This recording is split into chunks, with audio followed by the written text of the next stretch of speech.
Hi, my name is Francesco Soave. I am a PhD candidate at the Media and Arts Technology Centre at Queen Mary University of London, and today I'm here to present Exploring Terminology for Perception of Motion in Virtual Reality.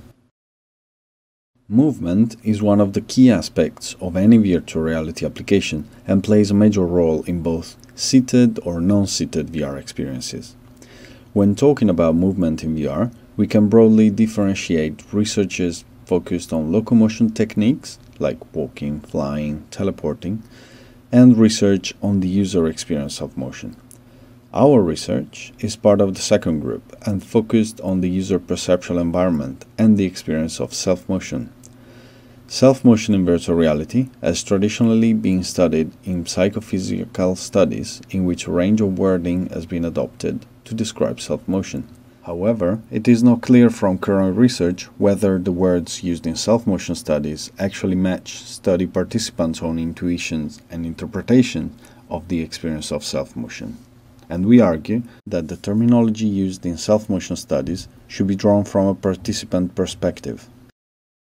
Self-motion, also called vection, is a condition for which a stimulus, visual or multisensorial, can induce a compelling embodied sensation of motion relative to the environment, even when the person is not physically moving.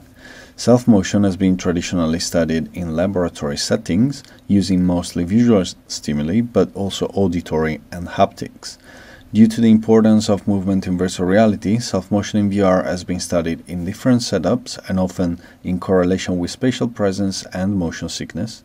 It is therefore important to study self-motion to improve the quality of virtual reality experiences. The literature on self-motion acknowledges the difficulties in describing this phenomenon to participants of user studies.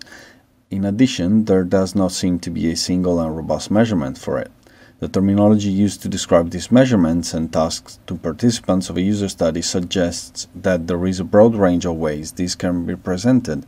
For example, in some studies, participants are asked to rate their perceived self-motion or if they feel vection, or to rate their sensation of motion. In our previous research, participants reported a general confusion among these terminologies, such as self-motion perception, sensation of motion, perception of speed, vection, or illusion of self-motion, and so on.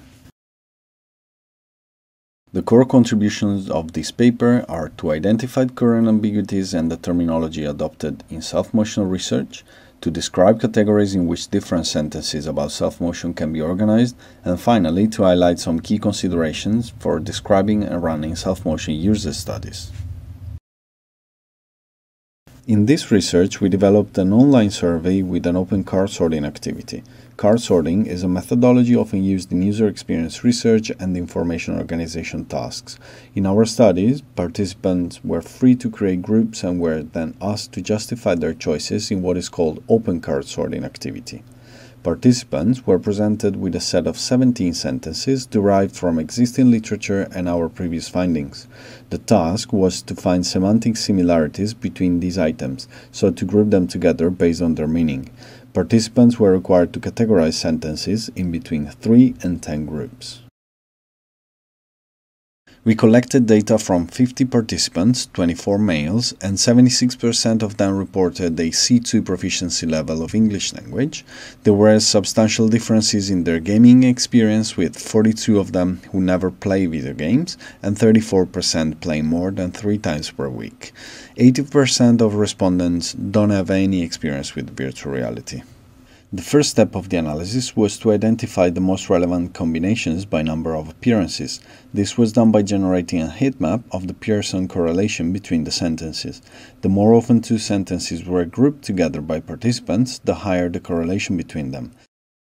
We then used the heat map to identify 10 categories. We regarded as part of the same category all items that have a correlation coefficient greater than 0.5.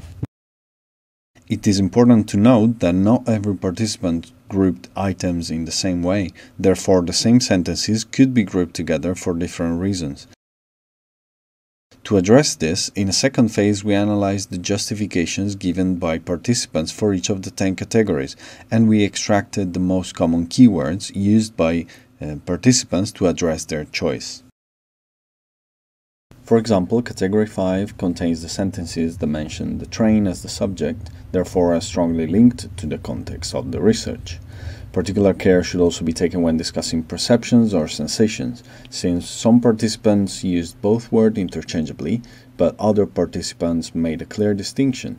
Sensation is also sometimes swapped with feel. The word self-motion doesn't seem to be a known word outside researchers in the field, and only 2 participants used it to justify their choice. The word self is used to reference both the physical body and often correlated with the word movement, or the subjective domain, in which case it was more linked with the word motion. We found that gaming experience does introduce differences that are reported in sentences 15, 16, 17. Similarly, in participants with higher gaming experience, sentences 7, 8, 9 are negatively correlated with 13 and 14, which is the exact opposite for participants without gaming experience. With our analysis, we can identify 4 types of sentences that could be used to describe different phenomena in a motion-related study. However, these are not to be intended as the unique possibility for each category. For example, sentence 7 could be swapped with 8, but not with sentence 15 or 17. One recommendation would be to carefully phrase the description of a task in relation to the context of the study and be consistent with the terminology used throughout the study. The term self-motion doesn't seem to be common among participants, therefore we recommend to explain it in terms of the objective of the study. The current study has some limitations. First of all, the reference context of this study was a 2D video, therefore the results might be different when investigated in a VR application. Only 20% of our participants had experience with VR, so the sample population wasn't balanced in that sense.